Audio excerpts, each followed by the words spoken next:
नमस्कार दोस्तों, कैसे हैं आप लोग। आशा करते हैं स्वस्थ होंगे, मस्त होंगे, जबरदस्त होंगे।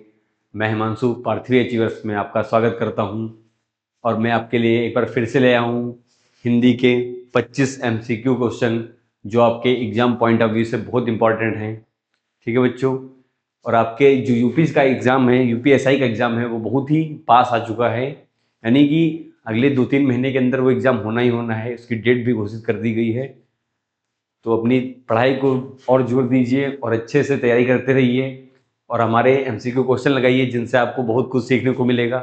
ठीक है, तो आइए अपने प्रश्न स्टार्ट करते हैं आज के।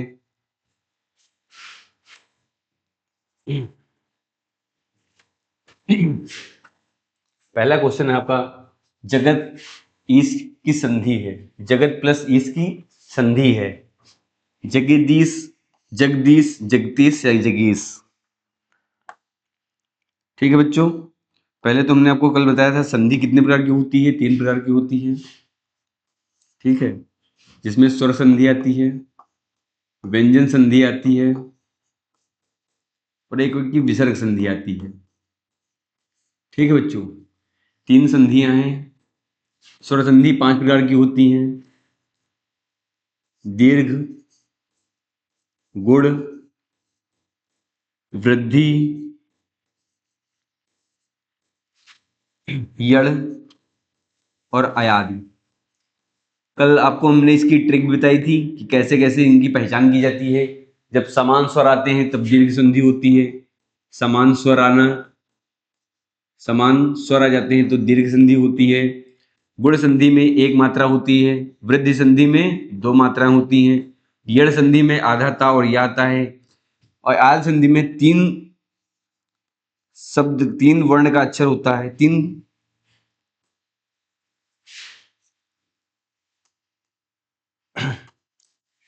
3 वर्ण का शब्द होता है। ठीक है, इससे इसकी पहचान की जाती है। जहां पर भी समान स्वर मिलेगा दीर्घ, 1 वृद्धि और 2 मात्राएं वृद्धि संधि, आधा ताया मिल जाए यड़ संधि, अयात संधि में 3 वर्ण का जो है शब्द होता है। ठीक है बच्चों, इसमें जानते हैं समान स्वर मतलब जानते हैं जैसे आ और आ, यानी किसी भी संधि को करने से अगर हम 2 भाग में तोड़ते हैं तो पहले जो शब्द होता है उसका आखिरी अक्षर लेते हैं, आखिरी स्वर, और दूसरे शब्द का पहला अक्षर का यानी स्वर लेते हैं। जब दोनों स्वर मिलते हैं तो दोनों में क्या होती है, संधि होती है, जिनसे हम संधि की पहचान करते हैं। ऐसे आती है व्यंजन संधि और विसर्ग संधि। विसर्ग संधि में व्यंजन लगा होता है और जितने भी व्यंजन संधियां होती है उनमें आपको हलंत लगा हुआ मिलेगा। ठीक है, तो यहाँ पर जगत प्लस ईस, जगत प्लस ईस बराबर क्या होता है, जगदीश। क्या होता है, जगदीश। तो यहाँ संधि कैसी है हमारी, व्यंजन संधि है। सही आंसर हमारा क्या हो जाएगा, बी। ठीक है बच्चों, सही आंसर हमारा क्या हो जाएगा, बी ऑप्शन सही हो जाएगा। अगला प्रश्न है, चतुरानन किस समास का उदाहरण है। चतुरानन किस समास का उदाहरण है। कर्मधारय समास, बहुब्रीहि समास, द्विगु समास, द्वंद्व समास। समास कितने बताए थे, मुख्य रूप से कितने प्रकार के होते हैं, 4 प्रकार के। ऐसे समास की संख्या कितनी है, 6, मुख्य रूप से 4। ठीक है बच्चों, कर्मधारय समास बताया था जहां पर विशेष विशेषण हो, उपमेय उपमान हो, है जो शब्द आ जाए, समान शब्द आ जाए, वहां पे कर्मधारय समास होता है। बहुब्रीहि समास जहां पे अन्य पद प्रधान होता है वो बहुब्रीहि समास होते हैं। द्विगु समास में पहला शब्द संख्यावाची होता है, जैसे जैसे क्या हो सकता है, चौराहा। ठीक है, ऐसे चतुरानन, चतुरानन से 4 निकल रहा है मगर यहाँ पर तीसरा अर्थ निकल रहे हैं। चतुरानन मतलब क्या होता है, 4 भुजाएं हैं जिसकी, 4 सर हैं जिसके, 4 सिर हैं जिसके, अर्थात कौन, ब्रह्मा जी। ठीक है, यहां हमें क्या मिल गया, तीसरा अर्थ मिल गया। तो तीसरा अर्थ मिल गया, कौन सा समास हो गया, बहुब्रीहि समास हो गया। द्विगु समास में 4 राह हैं जिसके, वो क्या है, चौराहा है। ठीक है, द्वंद्व समास में क्या होता है, दोनों पद प्रधान होते हैं। दोनों पद क्या होते हैं, दोनों पद प्रधान होते हैं।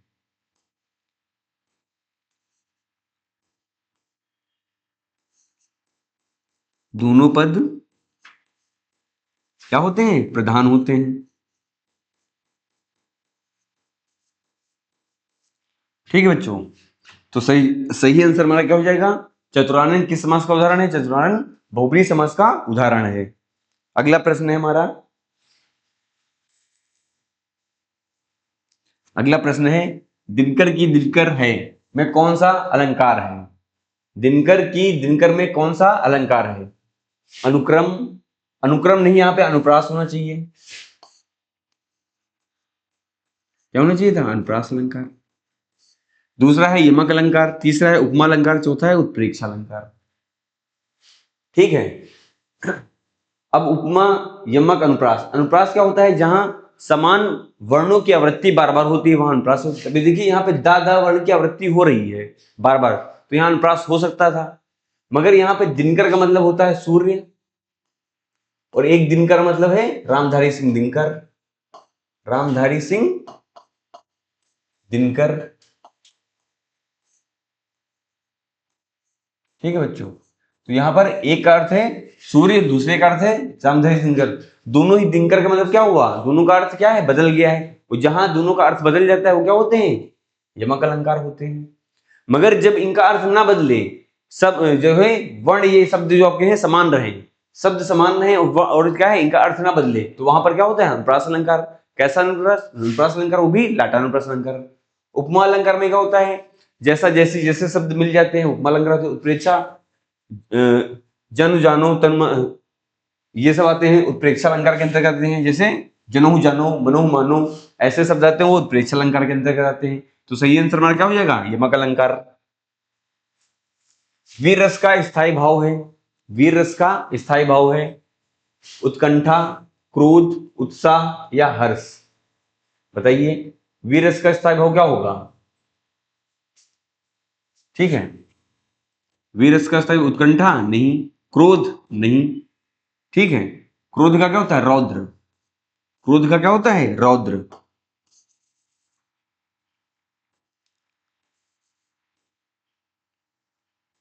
इसको सही कर लेंगे, रौद्र लिख लेंगे यहां पर, रौद्र।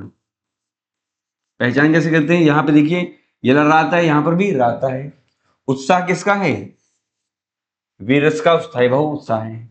ठीक है, अगला प्रश्न है, श्रृंगार रस का स्थायी भाव क्या है? श्रृंगार रस का स्थायी भाव क्या है? रति है, करुणा है, क्रोध है, उत्साह है। क्रोध किसका है? रौद्र का है। उत्साह किसका है? वीर रस का है, रति। अब देखिए श्रृंगार, जब औरतें सस्ती हैं, संवरती हैं, वो कहाँ अधिकतर जो करवा चौथ होता है रात में होता नहीं होता है, उसमें लोग सस्ते संवरती हैं। तो श्रृंगार, श्रृंगार कब किया जाता है? रात में किया जाता है। तो ये क्या हो जाएगा? रति इसका सही आंसर हो जाएगा। ठीक है, रौद्र किसका है? क्रोध का है। उत्साह किसका है? वीर रस का है। करुणा नहीं होता है। अगला है अग्नि का पर्यायवाची है, अग्नि का पर्यायवाची है अनल, नभ, अंबर, शशि। ठीक है, अब अग्नि का पर्यायवाची क्या हुआ? अनल जो है अग्नि का पर्यायवाची है। और क्या होते हैं इसके पर्यायवाची? पावक, आग, अनल, ये सब किसके पर्यायवाची हैं? किसके पर्यायवाची हैं? अग्नि के पर्यायवाची हैं। नभ और अंबर किसके पर्यायवाची हैं? आकाश के पर्यायवाची हैं। शशि किसका पर्यायवाची है? चंद्रमा का पर्यायवाची है। ठीक है बच्चों, तो सही आंसर हमारा क्या हो जाएगा? अनल जो है अग्नि का पर्यायवाची है, और इसका पावक भी होता है और आग भी होता है। अगला प्रश्न है, प्राचीन का विलोम, प्राचीन का विलोम है नवीन, युवा, भविष्य या मध्यम। ठीक है, युवा क्या होता है? नौजवान, नहीं जवान जो होते हैं उसको बोलते हैं युवा। ठीक है, भविष्य मतलब जो आने वाला है, आने वाला समय होता है क्या? भविष्य होता है। मध्यम मतलब औसत, मध्यम का मतलब किससे होता है? औसत से होता है। और प्राचीन, प्राचीन मतलब पुराना, और नवीन का मतलब क्या होता है? नया। तो इसका विलोम क्या हो जाएगा? नवीन जो है इसका विलोम हो जाएगा। ठीक है बच्चों, अगला प्रश्न देखते हैं अपना, हिंदी में कुल कितने वर्ण हैं? हिंदी में कुल कितने वर्ण हैं? 46 हैं, 52 हैं, 48 हैं या 60 हैं? बताइए कितने हैं? 46, 52, 48 या 60? आपने बचपन से पढ़ा है हिंदी में कुल वर्ण की संख्या कितनी होती है? 52 होती है। सही आंसर क्या हो जाएगा? 52। मगर अब क्या है, कहीं कहीं आपको 53 भी देखने को मिल सकता है। जैसे यूपीपी के एग्जाम में पूछा गया था कि हिंदी में वर्णों की संख्या कितनी है, तो कितनी है, 53 है। ठीक है बच्चों, मगर यहाँ पे 52 दिया तो हम सही आंसर क्या लगाएंगे, 52 लगाएंगे। अगर 53 होता तो फिर 53 भी लगा सकते थे। अगला प्रश्न है, वह पढ़ता है वाक्य कौन सा है? आज्ञार्थक है, विधिलिंगक है, समान वाक्य है या नकारात्मक है? देखिए, अगर नकारात्मक वाक्य होता तो उसमें नहीं का प्रयोग किया जाता, यहां कहीं नहीं का प्रयोग है, इसलिए ये वाक्य नहीं है। सामान्य वाक्य है, वह पढ़ता है, जी हाँ, क्या है, सामान्य वाक्य है। कैसा वाक्य वह पढ़ता है, सामान्य। विधिलिंगक, लिंगिक है, विधिलिंग है नहीं। आज्ञार्थक है, कहीं आज्ञा दी जा रही है, आज्ञा का भाव कहीं इसमें निकल रहा है, नहीं निकल रहा है, तो आज्ञार्थक वाक्य नहीं है। अगला प्रश्न देखते हैं, इनमें से अव्यय कौन सा है? इनमें से अव्यय कौन सा है? अव्यय क्या होते हैं? जिन पर लिंग वचन पुरुष का कोई प्रभाव नहीं पड़ता है। क्या होते हैं? जिन पर लिंग वचन का कोई प्रभाव नहीं पड़ता है। लिंग वचन का कोई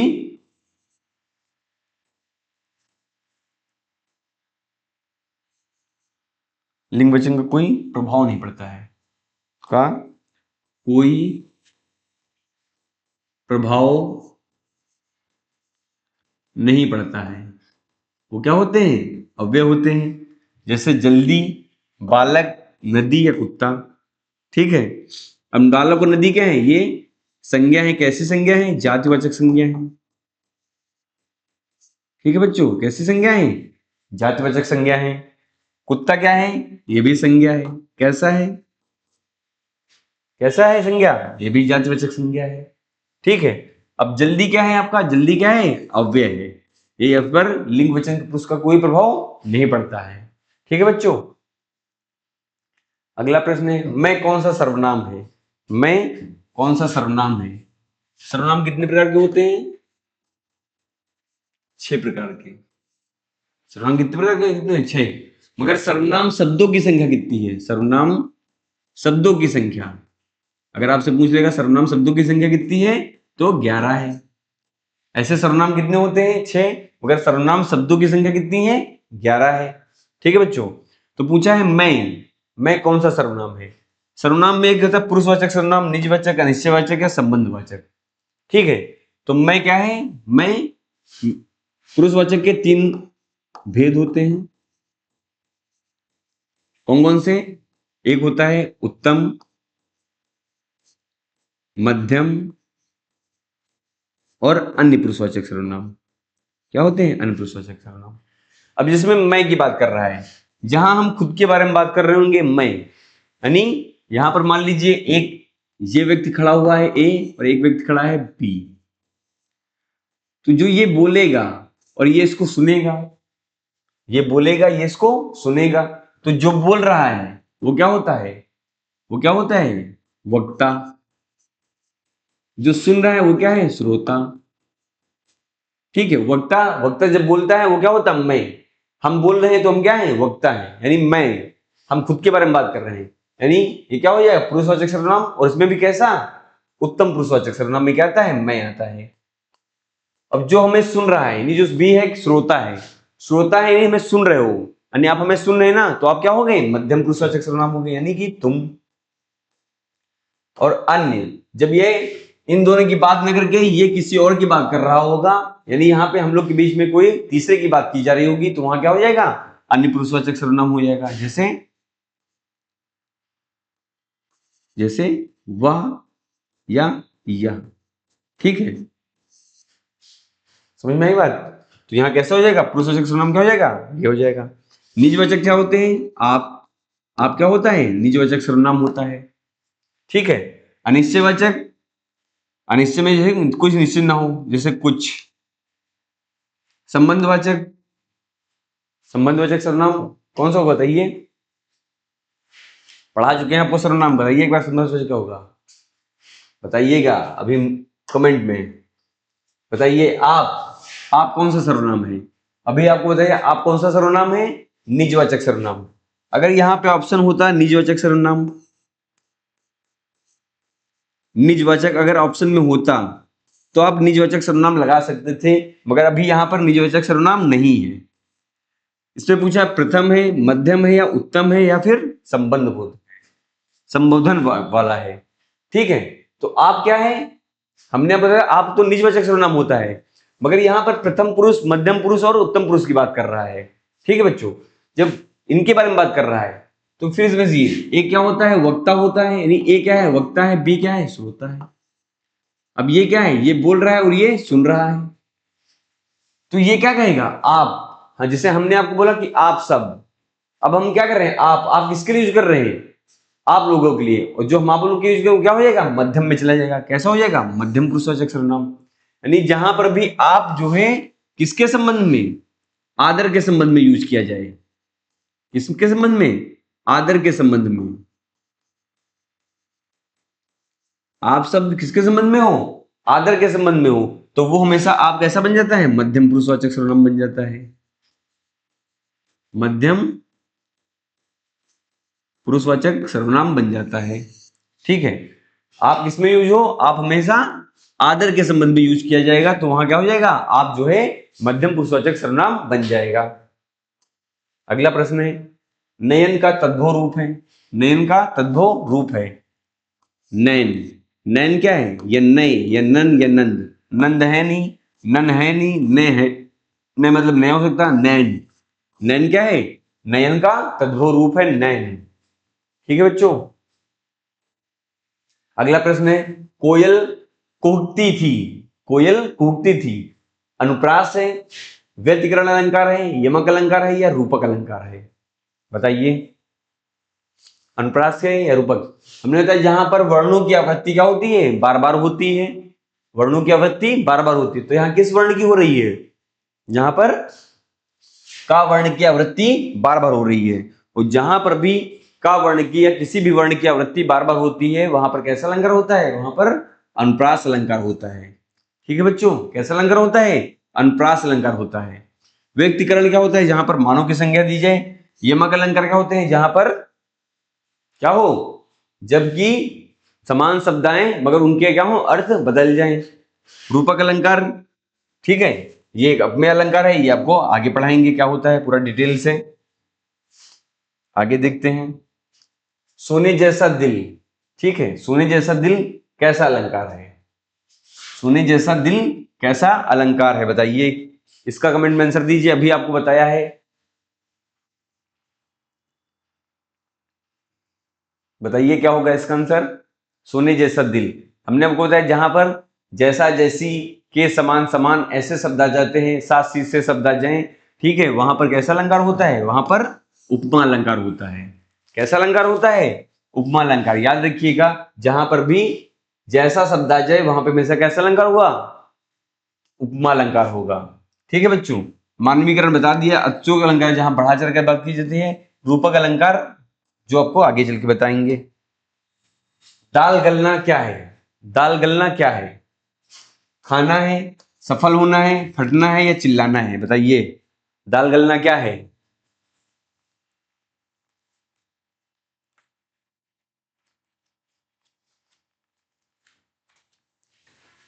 बताइए दाल गलना क्या है। खाना, दाल गलना कहीं खाना होता है, नहीं। फटना होता है, नहीं। चिल्लाना होता है, नहीं। क्या होता है, दाल गलना मतलब सफल होना। नहीं, जब आप किसी काम के लिए जाते हैं, वहां काम बन जाता है तो क्या कहते हैं, दाल गल गई। दाल गल गई मतलब सफल हो गए इस चीज में, जो भी कार्य करने के लिए गए थे। ठीक है, पंचतंत्र किसकी रचना है, पंचतंत्र जो है किसकी रचना है, विष्णु शर्मा की है, कालिदास की है, तुलसी की है या वेदव्यास की है, बताइए किसकी रचना है, बताइए। तुलसीदास, तुलसीदास की है या फिर कालिदास की है, वेदव्यास की। पंचतंत्र किसकी रचना है, विष्णु शर्मा की रचना है। किसकी है, विष्णु शर्मा की रचना है। ठीक है, वेद व्यास महाभारत की रचना की थी उन्होंने। तुलसीदास ने किसकी रचना की, रामचरितमानस की है, रामचरित मानस की रचना की है।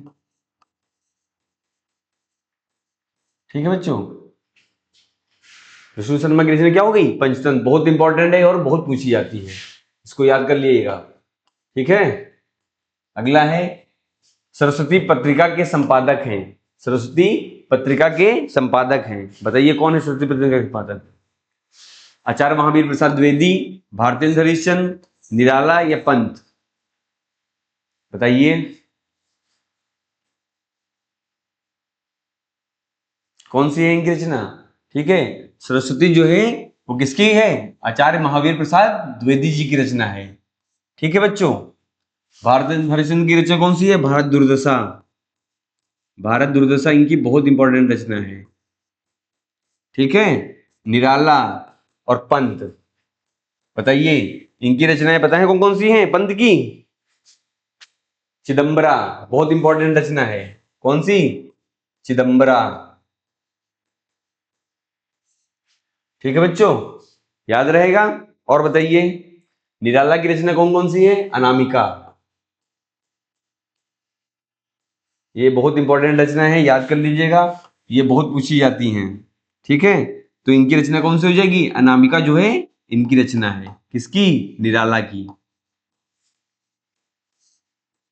ठीक है, अगला प्रश्न देखते हैं। बहुत क्या है? बहुत क्या है? विशेषण है, सर्वनाम है, क्रिया विशेषण है या अव्यय है? विशेषण क्या होते हैं? जो किसी चीज की विशेषता बताते हैं वो क्या होते हैं? विशेषण होते हैं। सर्वनाम कितने होते हैं? 6 प्रकार के होते हैं। ठीक है, क्रिया विशेषण जो क्रिया की विशेषता बताते हैं वो क्या होते हैं? क्रिया विशेषण होते हैं। अव्यय जिन पर लिंग वचन पुरुष का कोई प्रभाव नहीं पड़ता वो क्या होते हैं? अव्यय होते हैं। जैसे बहुत, देखो नहीं, जल्दी, भी।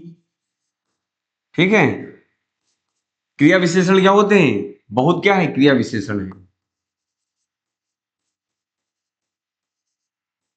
बहुत क्या है? क्रिया विशेषण।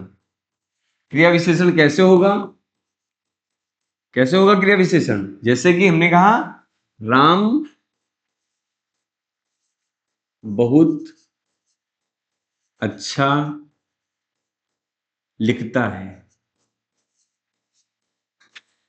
ठीक है, या फिर बोल सकते हैं राम बहुत तेज है। राम बहुत तेज है। ठीक है, तो यहां पर बहुत शब्द आ रहा है ना, तो बहुत तेज के, मतलब तेज की विशेषता बता रहा है। तेज को क्या कर रहा है? और प्रभावशाली बना रहा है। राम बहुत अच्छा लिखता है, लिखना क्या है? क्रिया है, और इसको और प्रभावशाली बना देते तो क्या हो गया?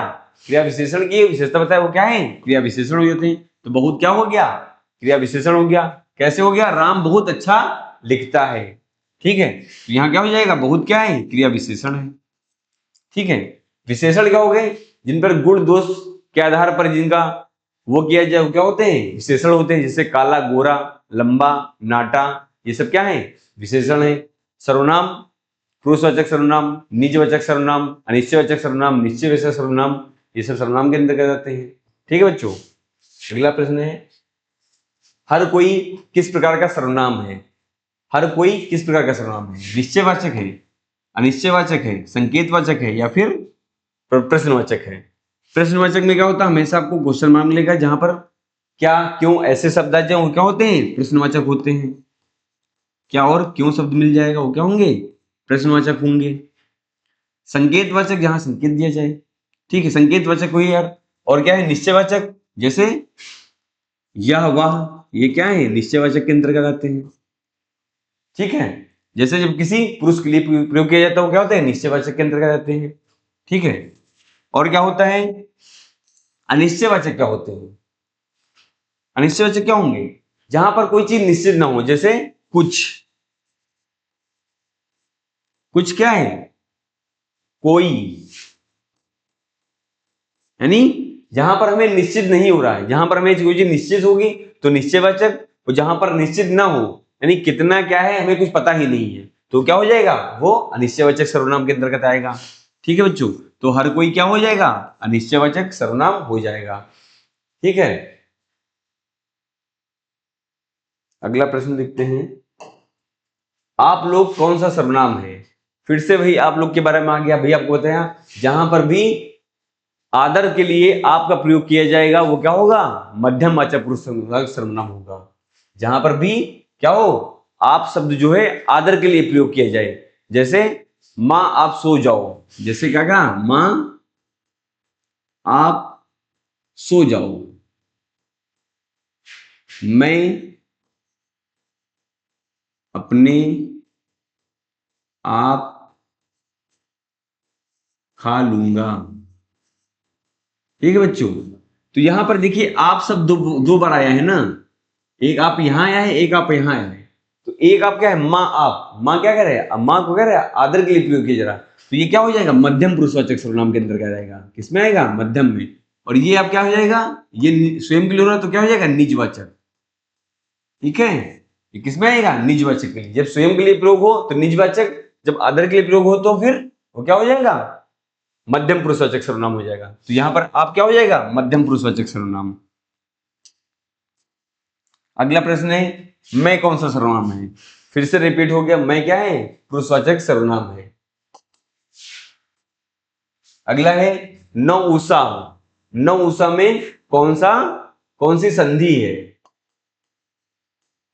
नौ उषा में कौन सी संधि है। देखिए नौ, यहां से उच्चारण के नौ, तो क्या निकल रहा है, आ, और यहां से क्या मिल रहा है, उ, दूसरे शब्द का पहला अक्षर से क्या मिल रहा है हमको, उ मिल रहा है, और उ मिलके क्या बनाते हैं, ओ बनाते हैं। ठीक है, अब ये मिलके क्या बनेगा, उ, जब यहां लग जाएगा तो क्या बन जाएगा, ओ बन जाएगा, तो यहां पे इसकी मात्रा आ जाएगी, तो ये क्या बन जाएगा, नवोसा। ठीक है बच्चों, क्या बन जाएगा, नवोसा। तो सही आंसर हमारा क्या हो जाएगा, नवोसा। और कैसी संधि आ जाएगी, गुण संधि। कैसी संधि आ जाएगी, गुण संधि। समझ में आई बात। अगला प्रश्न, सुउपदेश, सुउपदेश से मिलके क्या बनेगा, कैसी संधि है ये भी बताइए। सुउपदेश ये होगा, सुउपदेश होगा या सुपदेश होगा, सुउपदेश होगा या उपदेशेषु होगा।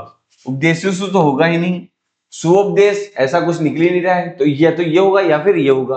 अब यहां से देखिए सु कैसा निकल रहा है, सु यानी उ निकल रहा है, और यहां से हमको उ पहले से मिल गया, उ मिलके क्या बनाएंगे, बड़ा उ, उ मिलके क्या बनाएंगे, बड़ा उ बनाएंगे। और जब समान स्वर मिल रहे हैं कैसी संधि है, स्वर संधि। स्वर में भी कैसी संधि है, दीर्घ संधि है। ठीक है, तो जब उ मिल गए तो कैसा बन गया, सुउपदेश। बड़ा उ मिल रहा है ना, तो बड़ों की मात्रा लग जाएगी, क्या बन जाएगा, सुउपदेश। ठीक है, अगला प्रश्न है, लो लो लल्लन लो, लो लो लल्लन लो में कौन सा अलंकार है, यमक अलंकार, अनुप्रास अलंकार, उपमा अलंकार या पुनरुक्ति अलंकार। ठीक है, अलंकार मुख्य रूप से दो प्रकार के होते हैं, बता चुके हैं आपको। ठीक है, कहीं कहीं तीन भी मिल जाएगा। एक तो आपका होता है शब्दालंकार, और एक आपका होता है अर्थालंकार, और एक आपका होता है कौन सा अलंकार, उभयालंकार। ठीक है, शब्दालंकार के लिए एक शब्द बताया था, कौन सा, अवश्य। ये ट्रिक है याद करने के लिए, अवश्य शब्द याद रखेंगे तो आपको शब्दालंकार पहचानने में दिक्कत नहीं होगी। आ से अनुप्रास, वा से वक्रोति,